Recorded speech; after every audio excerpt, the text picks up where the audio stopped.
Thundercats, ho! Oh my goodness. Thor and Brian back with another Does It Hold Up? Obviously, it's Thundercats, the 1980 Thundercats. Dude, there's just something about like 1985. That 80s music, man. Dude, it's that 80s. They did it. They did it. The 80s is my favorite decade. Not only because I was born in 1981, but because it's a great decade. It just is. I mean, the movies were fantastic. The music was fantastic. We got Thundercats. Cocaine was going wild in the 80s. Goodness. I wouldn't know. I was a child. Maybe that's why Thundercats has such a rockin' beat. That's why everything has such a rockin' beat. Because everyone's just like zonked out. All cocaine. Cocaine's a hell of a drug. That's what Rick James said. I know. On the Chappelle Show. I know. You ever seen that? Yeah. All right, cool. But we're talking about Thundercats. Thundercats is one of my all-time favorite 80s cartoons. Obviously, I grew up with the G.I. Joes, the Thundercats, Silverhawks, Transformers, so on and so forth, Voltron. I could go on about cartoons that I love from that genre. But we're here talking about Thundercats. Now, we watched the first 3 episodes. I'm going to be honest. It's been a long time since I've watched it. My brother owns, the first season on DVD. Mm-hmm. I borrowed it from him when I was over at his place the other weekend. We were doing like a family thing. And I was like, yo, you still got that Thundercats season? And we went digging in boxes, found it. So when Brian came over, we're like, we got to watch it. We got to do this video because we've been talking about it forever. We started talking about it because remember they announced that Thundercats Roar and they had the trailer for it, and it was just god awful. Yeah. And so we were like, we need to, do a Does It Hold Up on the regular original Thundercats. And I'm really glad we did because it starts off with them naked in a spaceship for 10 minutes. They're just walking around without clothes on or genitalia or tails, which is weird because most cats have tails. But that goes on for ever. That first 5-10 minutes is just weird. It's really weird because they're very weird. They're on the ship and Lionel's a child, teenager-esque, preteen. Yeah, maybe my nephew's age, 10, 11-ish. Yeah, right. And then they got what's Jaga. Yeah, the old dude. Jaga, the old dude, and he's kind of explaining to them it's weird though because they're almost talking to Lionel he just woke up from something. You know what I mean? Well, because he had just gotten up from a nap, but But wasn't Thundera being destroyed literally as? But he lives 10, so he wasn't just born. He should know the heritage and all that stuff. Don't you think? He would have been taught it his whole life if he was going to be the leader of them. I mean, to a certain extent, but you're not going to show him the secret magic sword or anything. Why? Well, okay, but then all of a sudden you do when the planet's being destroyed right, and you have by no mutants? other choice. So rather than when he becomes a man and is 20 and has learned responsibility and isn't evil, well, that all goes awry, doesn't it? It does, because then they show him the sword of Orion, right? Oh, no, Omen. Sword of Omen. Yeah, I was Omen, Orion doesn't sound right. With the eye of Thundera in it, and then the mutants come. So they never really explain if it was the mutants that destroyed their planet or if their planet just blew up because life's crazy or Brainiac showed up. Yeah, they don't really go into that. So they end up fighting off the mutants, right? Lionel picks up the sword that he can't even carry, and it lights up, and they just run off. No battle even ensues. They literally the sword lights up, and they're like, "Whoa, we don't want any of that!" So they take off, and then they're like, we need to find a planet. So they find Earth because they find our sun, and then they find you got to be more specific than that. Earth 3. Well, we don't find that out till later. So they find an Earth-like planet that they don't call Earth, but they find a planet that's third from the sun in a galaxy of 9 planets, or in a solar system of 9 planets in our little galaxy. So they go there, but it's going to take years because it's light years away. So they go into chambers that'll slow their aging process, right? So everyone gets in the thing except Jaga, who's no, the computer's too damaged from the attack. I gotta stay alive. I'd die anyways in the pod. I'd rather live by myself for years piloting this thing. So then all of a sudden they show him dying, and he just disappears like Obi-Wan in He gets New like Hope. sucked into that weird little. He had like a or No, the gauntlet like lit up and then he like melted into like yellow energy and just disappeared. And then it was just as close. So he literally like Obi-Wan'd it, but just a little bit more visual. And then so he puts on autopilot right before he dies. And then the robot pilot like crashes onto the planet. They pass by Jupiter because you see the eye. Yep. Then they crash on Earth, what we come to find out later, Earth 3 or an Earth-like planet. And Lionel's like older. He's like 20-something now. Yeah, he's like a man.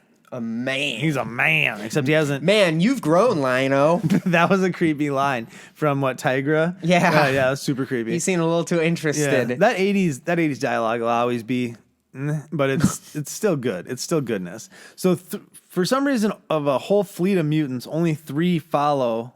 They're follow them to the pretty home much planet.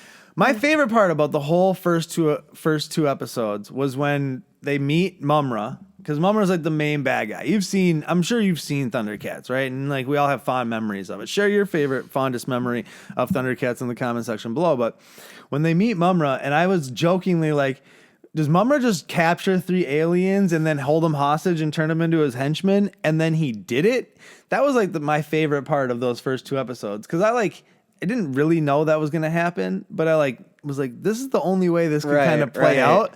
So the 3 mutants stumble on Mumm-Ra's castle or Mumm-Ra's pyramid because they're in Egypt, which brings me to a weird, where in the Earth timeline are we? Because they don't ever meet humans. The only people we see them meet are the giants, the dog people, and the bear robot people, the robot koalas, right? With the synthesizer voices, we'll get there. But yeah, so when Mumm-Ra takes the mutants hostage to become his henchmen, I've known about the Eye of Thundera since for thousands of years, since Earth 3 was Earth 1.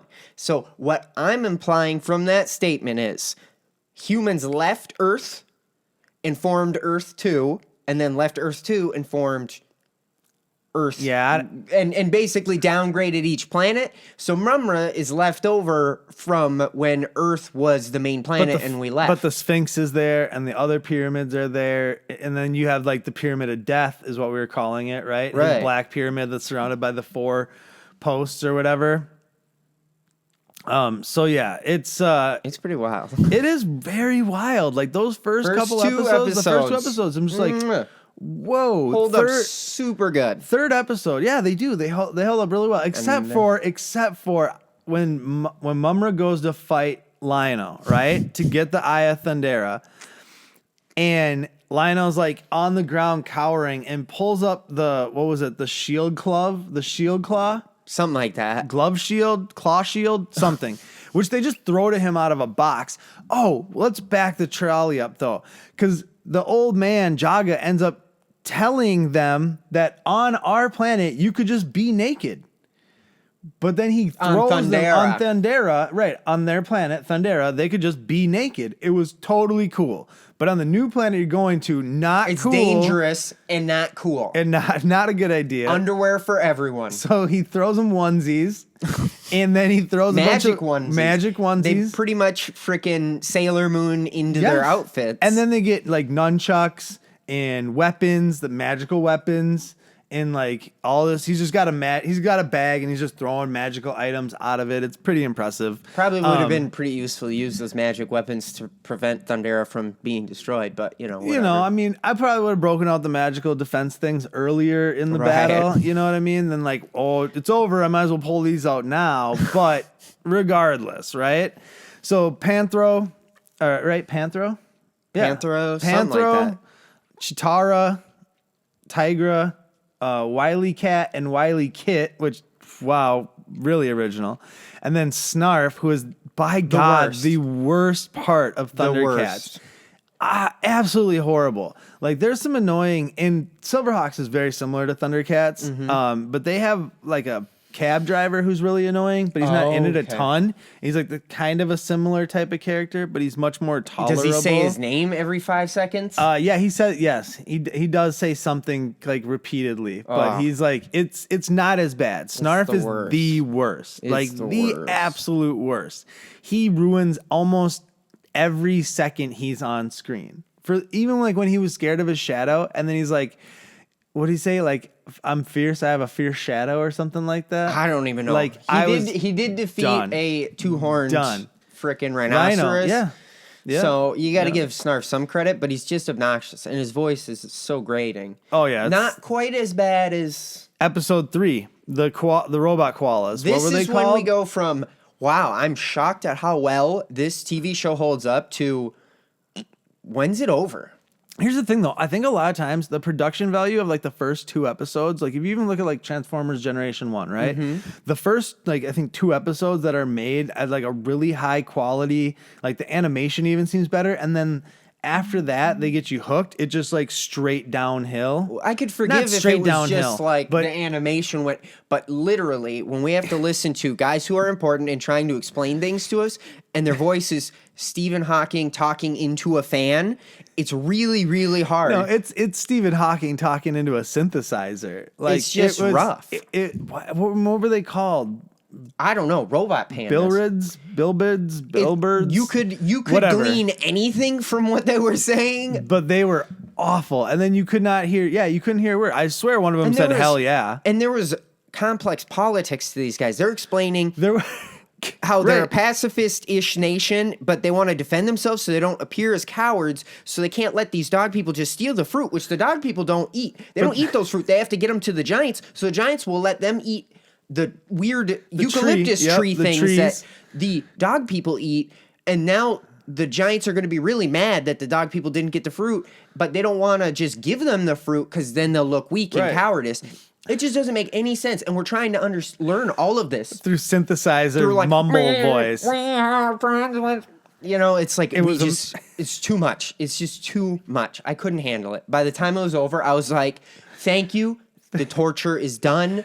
We can stop." Yeah, for the first 2 episodes, I was like, "This is amazing, So good. And then Like, I don't wanna the third stop. episode, I was like, "Yeah, I'm good. Let's be We're done done. now. Let's be done. Cut it. No Cut more. it. Yeah." So all in all, I think it's like a double. It's like It's both good, sides of the coin. but I it holds up guarantee great. there are a lot of episodes like this That are like that's the bear, skippable. like the bear episode. Space whales all the way. Like they coined space whales. They're the first. They originated it. I want to watch more now, and I want to finish season 1 at some point, just so I can like see how many episodes are like the filler, like trash episodes, and how many like. Because there is the story, like they crash the ship, then they build the tank from the ship. Now they're gonna build their like castle, their cat layer thing. You know, so there is like a run, like a through line, right? Yeah. That I didn't think I really realized as a kid. And you just Me watch neither. it for like the fighting, and Right. you just watch it for like literally the individual like stories, right? But then there are a lot of fillers, and then there's like kind of like the ones that kind of tie back. To I mean, it's episodic, but at the same time, there's progression. Right, but it's just very like minimal. You know what I mean? Because then like what was it? Right after 2 ended, then 3 started with them building the tank. Yeah. Right, and that was right before they met the bear people. Right. And he said during episode 2 he could probably make the tank. That he could probably then make he the made tank. the tank. And then now those bears are going to help them make the Thunder Castle. Thunder Castle, right? Or the I don't the know what lion, it's called. Yeah, whatever, Lion's whatever. Den. The Lion's Den, exactly. The Lion's Den, 100%. So nostalgia factor is like way up there, though. I want to start building in a nostalgia factor to some of these, because a lot of what does it hold up is some of stuff may not hold up, like episode 3, but the nostalgia factor is still what is enjoyable about it, right? So if you grew up with it, you will enjoy. I think you'd still enjoy it revisiting it, right? So does it hold up? Yes. Skip episode 3. Just skip certain episodes. Like watch some of it. And sometimes you don't need to watch like the entirety of the thing. Every single just episode. like dip your toe back in and catch a couple episodes here and there as you know, as time progresses. And then it just remains enjoyable. But it's got a high nostalgia factor for me. And I'd say holds up like pretty well. Very well. Shockingly well, but you know, it does have its rough. Oh yeah. Snarf. We're out of here. Snarf. All right. Like, share, subscribe. You know what to do. You know how to do it. Until the next video, say goodbye, Brian. Goodbye, Brian. Oh, tell us what your favorite Thundercats memory is or your favorite Thundercats episode. Deuces.